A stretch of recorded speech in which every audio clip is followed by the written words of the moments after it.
Before it's too late, after 73 things you should never say, do, or go. Ladies and gentlemen, if you're over 70, you already know life feels different. Time moves faster, people around you change, and your own body reminds you every day that every choice matters more than ever. The truth is, at this stage, life is not just about adding years. It's about adding life to your years. And that's why today's message is so important. I'm going to share 3 things you should never say, never do, and never go to because they quietly steal your health, happiness, and dignity. But I'm not going to tell them in the usual order. I'm going to start with the one most people ignore, then move to one that's deeply personal, and end with the most important one of all, the one you must hear before it's too late. First, the third on the list, but the one I want you to hear right now. Never go where your spirit feels small. At this age, energy is precious. You can't waste it in places that shrink your soul. It might be a relative's home where you're treated like a burden. It might be a social group where people only gossip, complain, and tear others down. It might even be a community you've been part of for decades. But every time you leave, you feel more tired, more doubtful, and more invisible than before. When you were younger, you might have endured it to keep the peace, to maintain appearances, or because you felt obligated. But after 70, the cost is too high.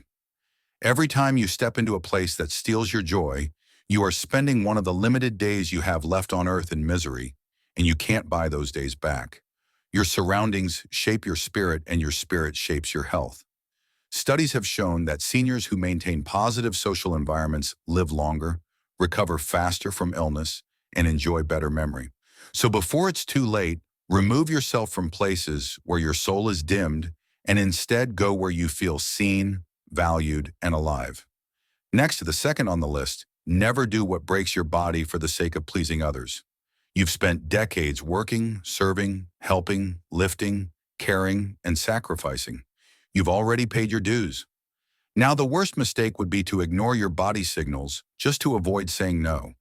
Maybe it's carrying heavy bags because you don't want to bother your children. Maybe it's staying on your feet for hours at a family gathering because you don't want to seem lazy. Maybe it's eating food that makes you sick just because it's offered with love. Listen to me carefully. At this age, your body is your only permanent home. If you damage it now, recovery is slower, harder, and sometimes impossible. People who love you will respect your limits. Those who don't respect them do not deserve to decide how you live. And please remember this. You are not a burden for protecting your health. You are wise. Every no you say to something that harms you is a yes to more days of independence, more days of laughter, and more mornings where you wake up without pain. Finally, the most important one, the first in meaning, but the last I want to share. Never say words that close your own doors to life. At 70 and beyond, your words are not just communication. They are declarations to your mind, your body, and your soul. When you say, I'm too old for that, your brain believes you.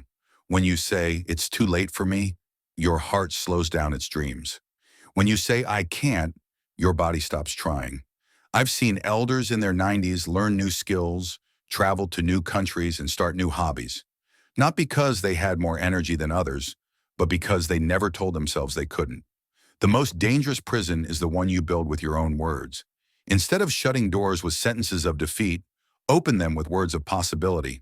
I'm still learning. I'm willing to try. My best days can still be ahead. Even science agrees. Optimism improves heart health, strengthens immunity, and increases lifespan. Your words are seeds, and every day you choose whether to plant flowers or weeds. Friends, you might have noticed each of these 3 warnings is about protection. Protecting your spirit from toxic places, protecting your body from harmful actions, and protecting your mind from limiting words. Because here's the truth. After 70, every single day is a precious page in the final chapters of your story. You don't want those pages filled with regret about where you went, what you did, or what you said. Before we close, let me share a short story. A few years ago, I met an 82-year-old woman named Margaret. She told me that for most of her life, she went to the same weekly group of friends. But every week she left feeling smaller because the conversation was always about who was sick, who had failed, and who had disappointed them. One day she decided not to go. Instead, she joined a community painting class for beginners. She hadn't painted since she was a child. The first day, she